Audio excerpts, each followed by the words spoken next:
Hello. Hi. Hello. Welcome to the New Orleans. Oh, sorry, that's me. Welcome to the New Orleans Jazz Museum. On behalf of the New Orleans Jazz National Historical Park, we're so delighted to have this partnership with the New Orleans Jazz Museum to provide free concerts and programs for you throughout the week.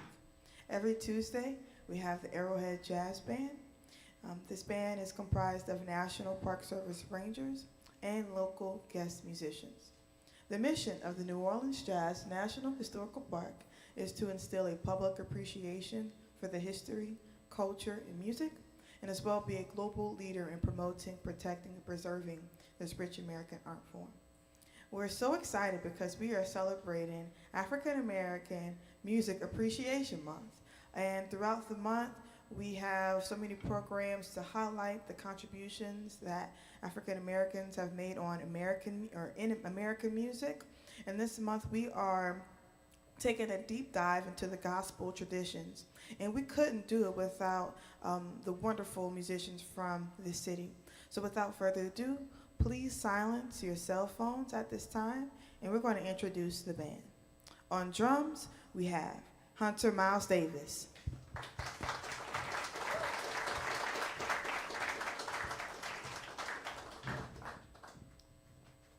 On bass, Kerry Lewis Sr.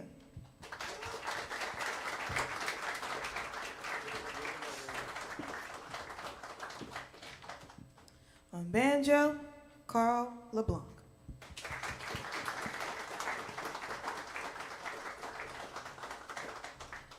Trumpet and vocals, Mr. Greg Stafford.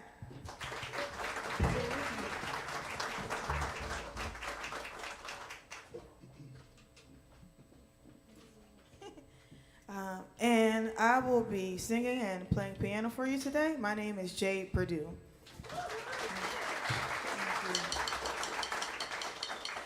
We're going to get started with this program with a song titled Down by the Riverside that is heavily a part of the gospel traditions here. And in the middle of our show, after our fourth song, we open up the floor for a Q&A.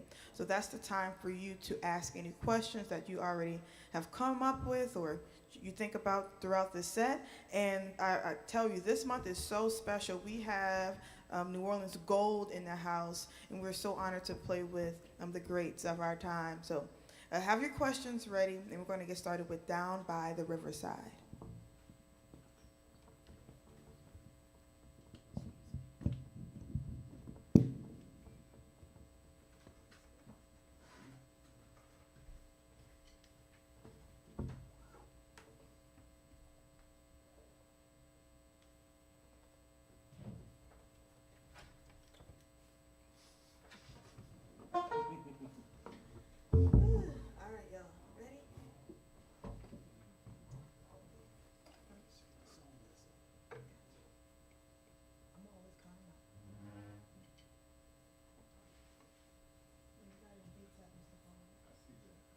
You can take it down the street a little bit or something. Okay. You want me to start? Got it, yeah.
down by the riverside. Y'all sing.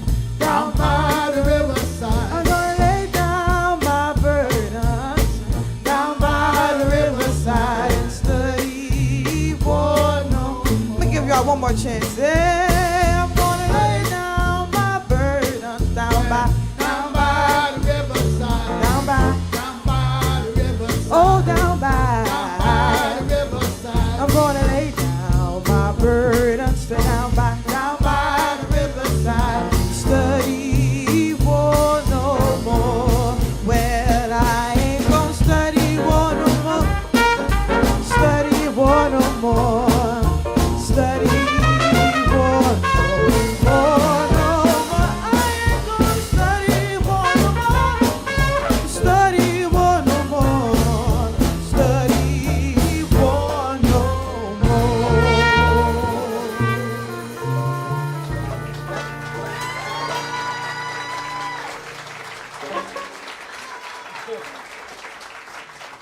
Yes. All right. Gospel has been such an important role in African American music, and it's one of the forms that I feel like hasn't been tainted over the years. So we encourage you to, as you're appreciating African American music, recognize that gospel is really truly an African American art form. And so we're going to give you these songs that are about hope, about universal truths that we all experience. And this next tune, I'll Fly Away, will be featuring Mr. Stafford. So think and reflect on these songs about how you have your own connection to them. The name of the song is entitled I'll Fly Away. It's commonly played at a lot of funerals, jazz funerals here in the city of New Orleans.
going to talk about that real soon.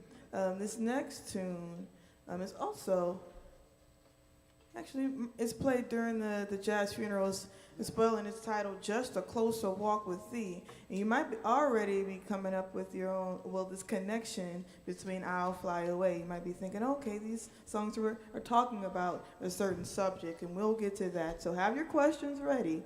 But it's also going to feature Mr. Stafford.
A closer walk with thee.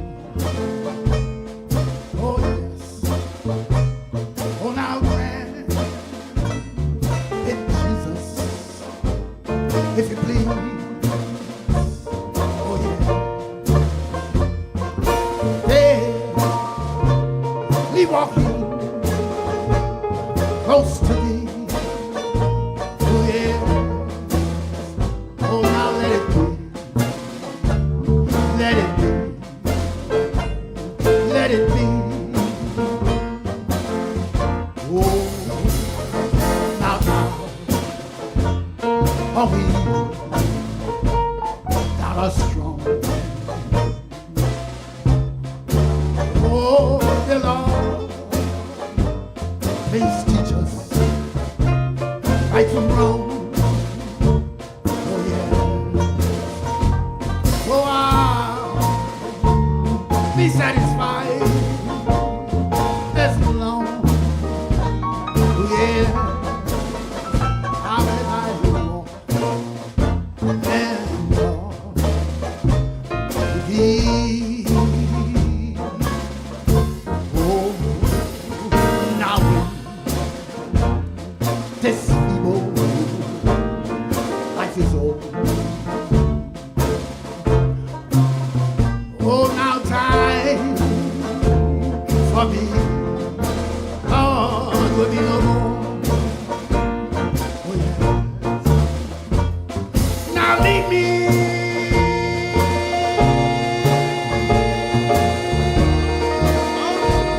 over to that shore, to that shore. Let it be. Take my God.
don't know if y'all feel better, but I feel better already.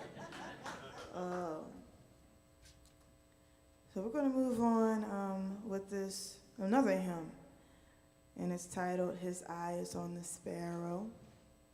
And yeah, move on with that one. Now I'm going to try to lead myself. And if y'all hear something that is close to a recording that you listen to, then y'all keep that in your back pocket because I'm referencing a different thing, all right? I get what I'm saying?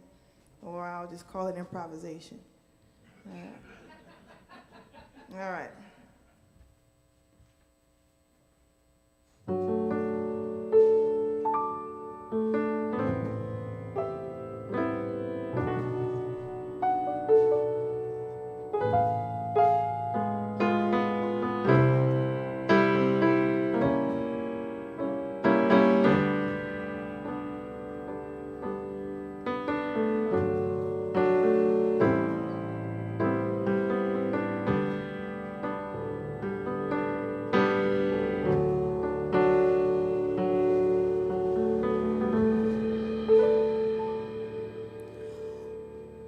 Why should I feel discouraged?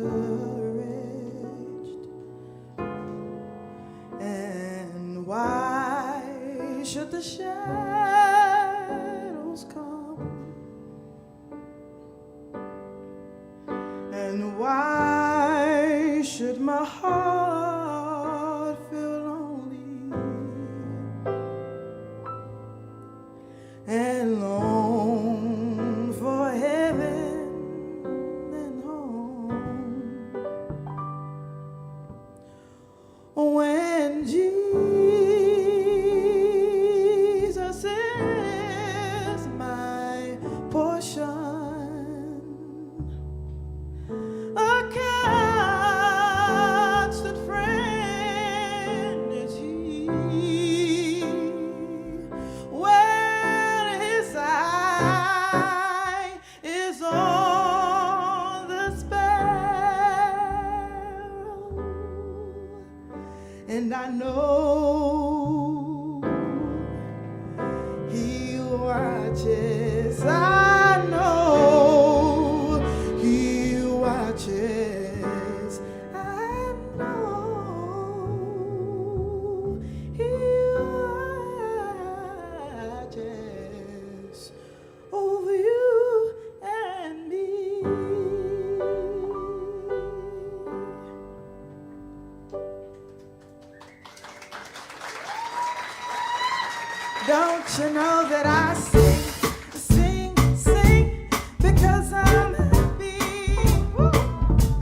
gospel tradition is common for communal singing.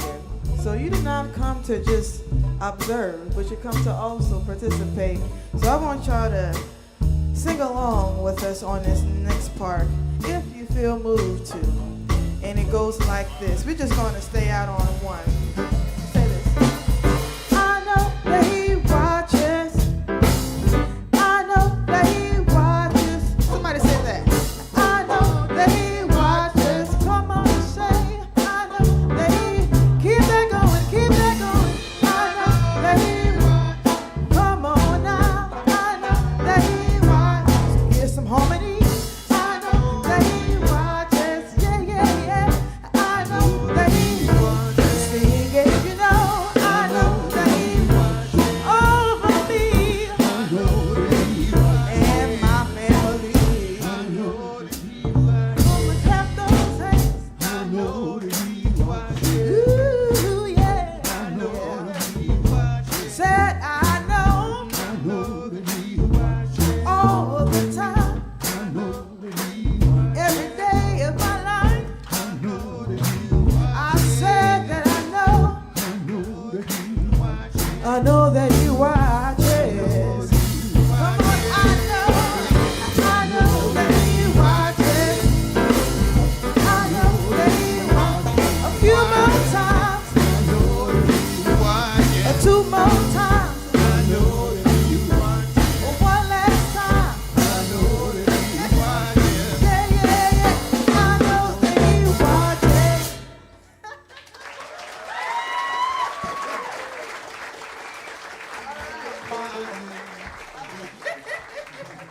All right, okay. So, I've already given you some information about this rich tradition. So, what inspired this? Said actually, Mr. Carey, we were thinking about what to appreciate during this month because there's so many genres that the African American community has created and popularized. But when we sat down, Mr. Carey said, you know what? Let's start with the roots of it and really spread and appreciate the gospel tradition. And so we have Mr. Greg here, Mr. Carl, who have been long practitioners and masters of this music. So I just want to open up the floor for any questions that you all may have. And if not, I want you both to speak on your experience with gospel music and how it has maybe impacted your music career. Okay, well, I was looking forward to hear the questions first, but I can tell you how I got started. I come from can I get a little bit more volume on the mic? Because I'm very sometimes soft-spoken. I come from a family of Baptist ministers. My great-grandfather, all my uncles, my great-uncles, and some of my cousins were Baptist ministers. So I grew up in the church. A long time before I started playing music, I was in Sunday school every Sunday morning. Daily vacation Bible school every summer. And one end at one church, and we find ourselves going to another church. That's how we spent our whole entire summer, going to vacation Bible school. So I'm well indoctrinated into the spirit of gospel music. And I always profess that I am a born-again Christian. I've been baptized since I was 8 years old. And at one period in my life, my grandmother was bringing me around the church after church services. All my other cousins was going home, and she would grab me by the hand. And in her mind, she was getting me ready to become a minister. She was teaching me all the auxiliaries of the church. And somewhere around 1968, when I started high school, I fell into the music program at Walter L. Curran High School, and that allowed me to become a member of the band. I kind of progressed very quickly. During my junior year, I was already in the band because I was really interested in playing this.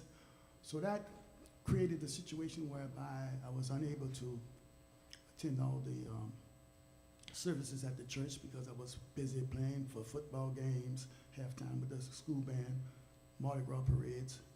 And then at the age of 16, I became a member of one of the city's brass bands, a group called the E. Gibson Brass Band. And at that period, I was doing parades for Knights at Pythias, Odd Fellas, and so my Sunday evenings was taken up by playing parades in the streets of New Orleans with all these social pleasure clubs. And my grandmother came to me and said, "Oh, now you're never going to be a preacher." I said, "What do you mean by that?" She said, "I've been taking you around the church, bringing you through all the auxiliaries of the church and trying to show you how the churches function and how it's ran by the ministers, and now you playing music." I said, "But I never had an idea that was your intention to make me become a minister." But anyway, playing in those brass bands gave me an opportunity to really proceed on in this profession as a traditional jazz musician because, as I said, I played for a lot of church parades. I played for a lot of parades for social and pleasure clubs. And that became a very important factor in my life because even to this day, I still play parades, and sometimes I'm a member of the Young Men Olympia organization. I was a member of the Lady Jet Setters Social and Pleasure Club, and I'm one of the co-founders of the Black Men of Labor Social and Pleasure organization. So brass band music and church music has been in my life most of my life. I've been playing professionally for 53 years. I was a very young man when playing those parades when it wasn't popular for young musicians to be performing brass band music. I was like, as I said, 16-year-old playing with musicians that were like in their 70s, 60s. And so now I find myself, I'm the old man. They've gone on, but they left a great legacy for me to continue in. And something that's become very extinct now, no longer you see in the city of New Orleans, was church parades. Church parades was all over the neighborhoods because at that time, the Masons and the Eastern Stars, they would have the annual parade. And just about every Sunday there was a parade on the streets of New Orleans that was being hosted by these organizations. And I kind of missed those days. Somewhere around 1982, the music started to change. It became a little bit more modernized with the brass bands. They started playing pop music on the streets, no longer playing hymns, no longer playing marches. And that beautiful aspect of traditional New Orleans jazz no longer exists. Those church parades were wonderful. You know, I still think about them. Visions in my head of these ladies dressed in white, marching into the church. Everybody have their own personal way of stepping. And but the memories still live within me. And every time I play for a parade, I kind of have these visions of these people marching and having so much fun. But I don't play much parades these days. Very seldomly play a parade. I might have to play something for Preservation Hall. In fact, 2 weeks ago, I played a parade for Preservation Hall. It was a full-piece brass band. I was so disappointed. But I played the job. You know, it was a full-block march. They call it a wedding party escort. That's something new to me. But brass bands play a very important role in my life. And as I said, that's how I got started, playing in the brass bands and playing for church functions, you know. Wonderful. So if you have any questions, I'm free to, feel free to ask. Mr. Gray, if you don't mind, before we get into the next question, I want to hear Mr. Carl's, Mr. Carl might share his experience on how you got started. No, go to your questions, okay? Just how your relationship with gospel music in your music career. My story is not as colorful as Mr. Stafford's story. You know, my name is Carl LeBlanc, and those of you that speak German might know that Carl means man or manly, and LeBlanc is French, le, the article meaning the, and blanc meaning white. So my name means the white man. I guess it is colorful, huh? But got jokes. But I sort of came into this music through the back door because Mr. Stafford is not that much older than me, you know. So we came up in the same generation, and I was a guitar player. And in the late 60s, early 70s, I wanted to play R&B. I was playing Otis Redding and James Brown, and I didn't want to play a banjo, and I didn't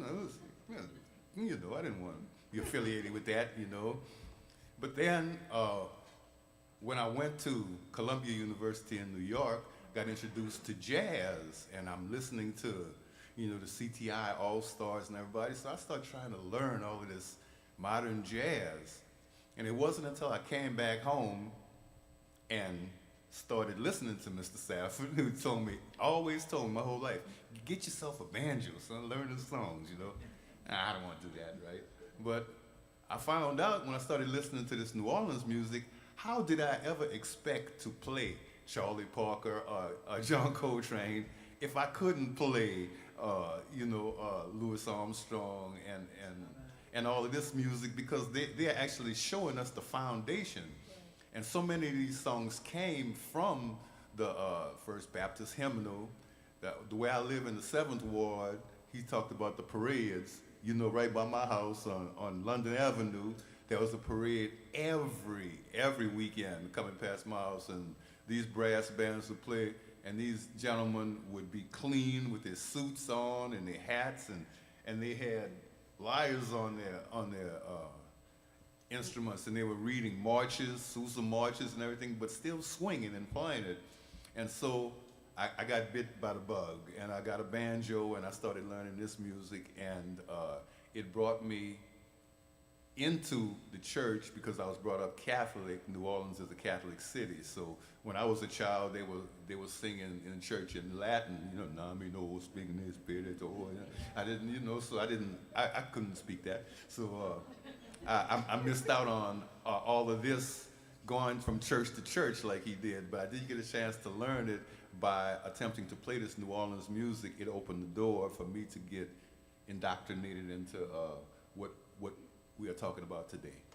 Oh, wow. Amazing. Okay.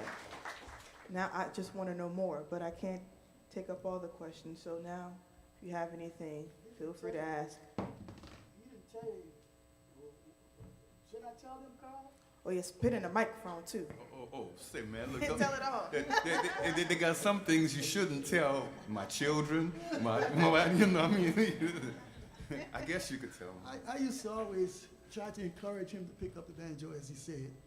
And then when he started playing the banjo, his whole life completely changed because he became very active. He had gigs everywhere. He was traveling. And I said to him, I told you to pick up that banjo. And then the most wonderful thing that happened to him, he met his wife playing the banjo. The banjo brought him a wife. I just wanted to let y'all know that. Yes, in the middle. Okay, even though we have a white man up on stage, do they have any black museums here in New Orleans about the history of gospel? The black musicians about the history of gospel? Black museums. Museums. There's only one black-owned museum that I'm familiar with, and that's the New Orleans African American Museum. However, I'm not sure if they focus on black music. They kind of share the story of the African American experience. Actually, no, there is one. There's the late. You got it on you? Yeah. There's a gentleman by the name of L. Jackson, who is a member of the Black Men of Labor organization, and he has a little small museum which is located on Villeray and Governor Nichols. We're talking about Lucky. Yeah, L. Jackson, yeah. And he has some history of New Orleans music. It's a small museum, but it's very informative. He can take you all the way back to 1700s, 1769. He's very thorough in his information. What's the name of that? The back It's street? called Le Petit Black Jazz Museum. Yes. It's located on Villeray and Governor Nichols. It's not too far from here. If you go down Esplanade Avenue and take a left turn on, no, what's that? On Villeray, you'd run right into his museum. It's a block off Esplanade. Thank you for that, Mr. Stafford. There was one like right behind St. Augustine Church. It was That one pretty much got destroyed by Hurricane Ida. okay, well, that one's no longer there, but there is one on Esplanade Avenue, and it's not about music, but it's the museum, the Free People of Color Museum. It's right next to John McDonald High School, and they have a lot of information. They have a piano that was built by a free person of color in old New Orleans, and there's a lot of historical artifacts and things you can see there. And quite a few artifacts here in this building, right? So. I have a question. Yes. So long as you started on another instrument, I'm just wondering at what age all of you started playing and what instrument you started with? I started performing at 12 on the guitar. I started learning how to play the trumpet at 15, and by 16 years of age, I was playing with the E. Gibson Brass Band, and then moved on to the Tuxedo Brass Band, one of the oldest bands in the city of New Orleans, which I played with all the brass bands, Onward, Tuxedo, had one gig with the Eureka, and the Olympia Brass Bands. So currently, I'm the leader of the Young Tuxedo Brass Band. It's one of the oldest brass bands here in the city of New Orleans. In fact, when Louis Armstrong left to go to Chicago to join King Oliver, his last gig was here with the Tuxedo Brass Band where he played a funeral. So I'm very proud to be here. That's passed that torch down to me. Since I have the mic, I started singing in church at 6, and then I started to play piano and sing around 13. Can I get a mic too, Mr. Kelly? Or you just tell me, I'll tell him. Yeah.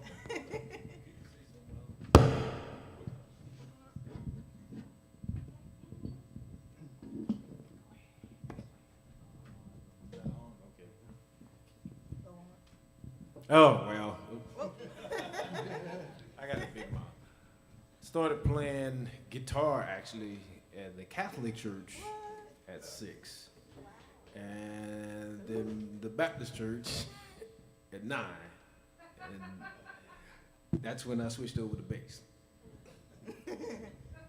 And I started in church as well. And I've been playing as long as I can remember, since I was walking, talking. Yeah. Beating on something, yeah. Magazines, pots and pans, is all you can imagine. Awesome. Okay, do we have one more? All right, two more. We'll try to squeeze you in. Go ahead. I was wondering how you guys met. I know you guys have this history together, but how did you guys meet? Well, I just met a couple of them today. yeah. Exactly. I'll say a few of the members have a history, but I just met Mr. LeBlanc, and I've actually seen Mr. Stafford years and years ago when I was studying at Xavier University of Louisiana. Our school used to host Jazz Week, and they would always have Dr. Michael White's original Liberty Jazz Band come and play. Mr. Stafford would be there, but I never had the courage to go up and shake his hand. I would always be amazed. So known of him since then, but just finally had this moment to share the stage. So it's really an honor.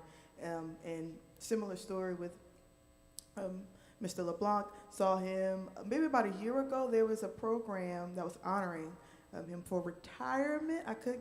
Maybe I'm getting it wrong, but yeah, so I met him then, but still was too shy to speak. So again, still honored to meet with y'all. Then Mr. Carey, been knowing Mr. Carey for some time too. But also, I forget, Arrowhead Jazz Band is a band that's been established since 1994. So you see us in uniform, we are permanent in a way, but our guests come throughout the month. So we're so lucky, to have our guests come in and share their time and expertise with us. And Carl, Yeah. and Carrie and I have been working together in different groups over the years, over the last, I would say, 30 years. I used to have a quartet at the Intercontinental Intercontinental Hotel, and Carl would work with me there sometimes. And then Carl and I played with other groups. And in fact, all three of us had played with Dr. Michael White's Liberty Jazz Band at times. You see, when you're playing traditional music, it's not like you have to learn the top 10, what song is is number one this week.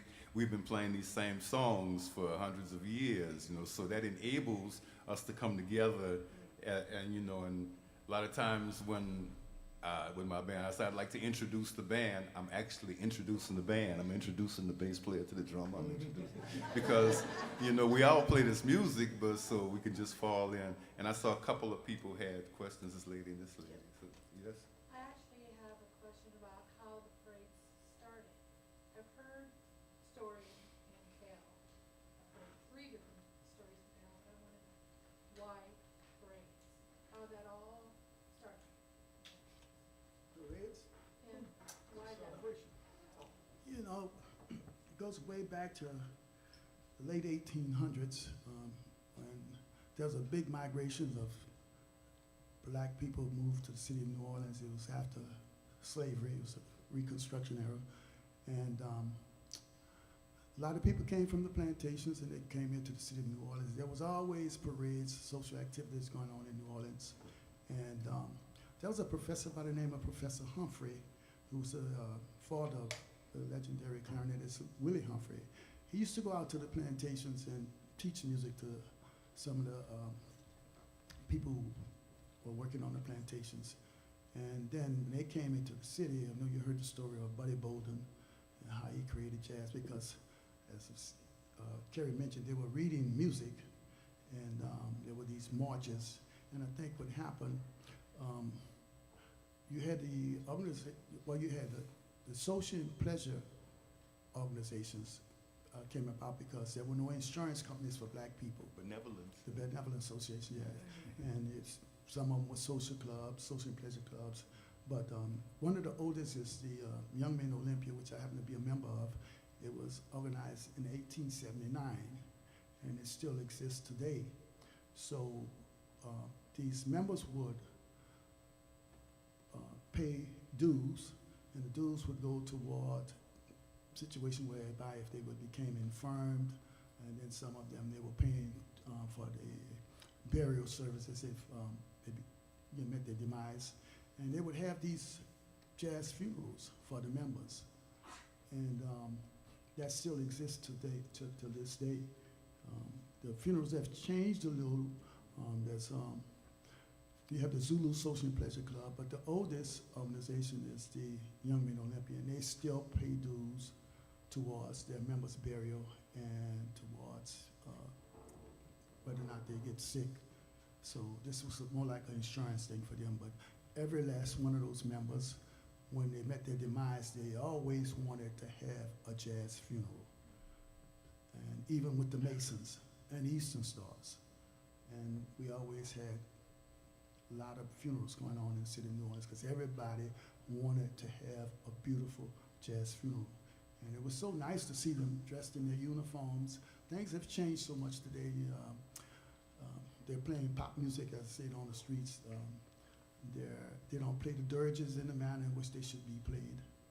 But brass bands are still active today, but not the same. They don't have the colorful uniforms that the organization members wore. And some of these people, when they met their demise, they were buried in their uniforms of the organizations. It was a very colorful and beautiful thing to see, but it doesn't happen that way anymore, The young musicians might play 2 hymns that they'll learn, and everything is rushed to the cemetery. The procession would sometimes extend almost 3 to 4 blocks. Sometimes you would have one individual that belong to maybe 3 or 4 organizations, and when that person died, all the members came out, it would look like a funeral for a four-star general. You know, it was such a beautiful thing to see. I saw that before it pretty much dwindled away. So that's what happened with the parades, you know. And as I said, the new thing that I saw a few weeks ago was the escort thing for the weddings. That didn't even exist, but that's something new. They're taking it to another level. Wow. You know? So people come to New Orleans and they want a wedding escort. Yeah, it could be a 4 or 5-piece brass band, but you might see them marching through the French quarters. And they come from the riverboat, march around quarters, and march to the hotel, and it's over. Wow. But that's how the brass bands came about, Amazing. through those social organization benevolent societies. Wow, that's amazing. Give it up for that wonderful.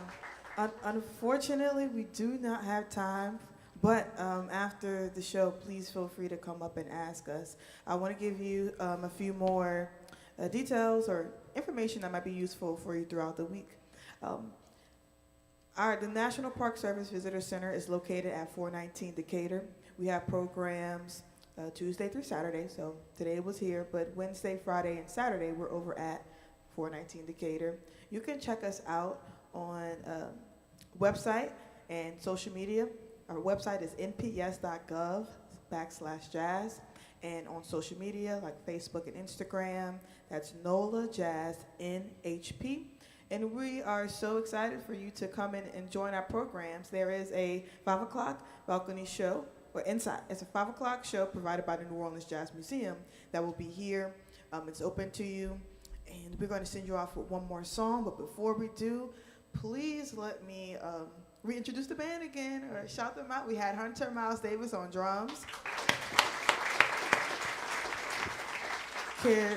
Kerry Lewis Sr. on bass. Mr. Greg Stafford on trumpet and vocals.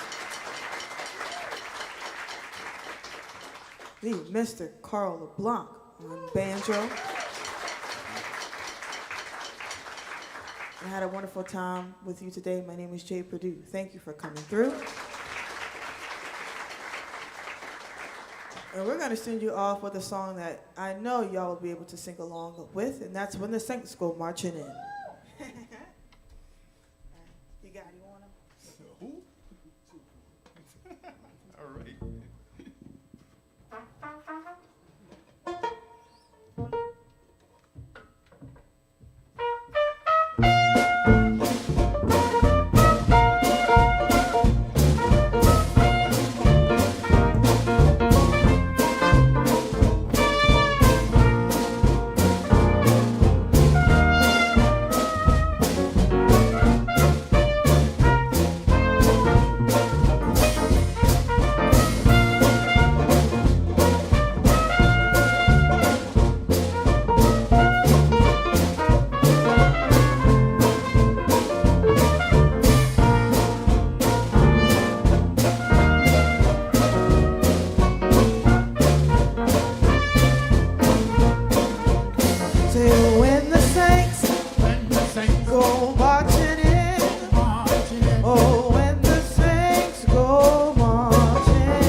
Stafford, Mr. Carl LeBlanc, Hunter Miles Davis, Kerry Lewis Sr., Jay Purdue. We are Arrowhead Jazz Band. See you next time.